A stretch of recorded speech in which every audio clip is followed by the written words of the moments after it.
మళ్ళీ దీనికి అట్రాసిటీ కేసులు ఇచ్చి అంటే మరి సపరేట్ పెట్టుకోవాలి. ట్రైబల్స్ అందరికి వేరే, ఎస్సీలకు అందరికి వేరే, కులాల వారికి పెట్టుకుంటే అయిపోయాయి బూతులు. అది కావాలని చెప్పేసి అక్కడ తీసుకొచ్చేసి పోలీస్ స్టేషన్లో పెట్టి ఇంతసేపు ఎన్నికలు ఎప్పుడు అయిపోయినాయండి?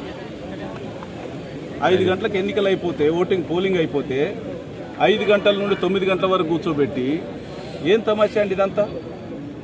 అధికారులు కూడా చెప్తా ఉన్నాం ఫైనల్గా, ఇప్పుడు ఇలాంటి ఎన్నికలు వస్తూ ఉంటాయి, పోతూ ఉంటాయి, గెలుస్తూ ఉంటాం, ఓడుతూ ఉంటాం. కానీ అధికారులు మరి రేపొద్దున మళ్ళీ ఇంకొక 2 సంవత్సరాల తర్వాత వచ్చేది ప్రభుత్వం మాదే.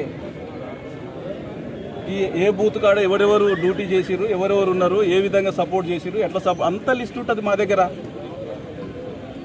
రేపు మరి మేము కూడా ఏం చేయాలనేది కూడా నేర్పిస్తూ ఉన్నారు అధికారులు కూడా. ప్రజాస్వామ్యబద్ధంగా ప్రజలకు సర్వీస్ చేయాలి.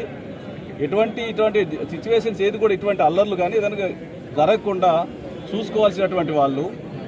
మరి దీని కారకులు ఎవరండి అసలు? ఫస్ట్ మమ్మల్ని పట్టుకొచ్చి ఇలా కూర్చోబెడితే, పోలీస్ స్టేషన్లో కూర్చోబెట్టి, ఇది సరైన పద్ధతి కాదు. అధికారులు కూడా పద్ధతి మార్చుకోవాలి. మరి ఎన్నికల కమిషన్ ఏం ట్రైనింగ్ ఇస్తూ ఉందో, ఏం చేస్తూ ఉన్నారో, మరి వీళ్ళు ఎట్లా చేస్తూ ఉన్నారో, మరి దీని మీద పూర్తి ఎంక్వైరీ చేసి ఎన్నికల కమిషన్ చర్య తీసుకోవాలని చెప్పి డిమాండ్ చేస్తా ఉన్నా. రేపు పొద్దున మేము కూడా కంప్లైంట్ చేస్తాం, ఎన్నికల కమిషన్ కూడా కంప్లైంట్ చేద్దాం.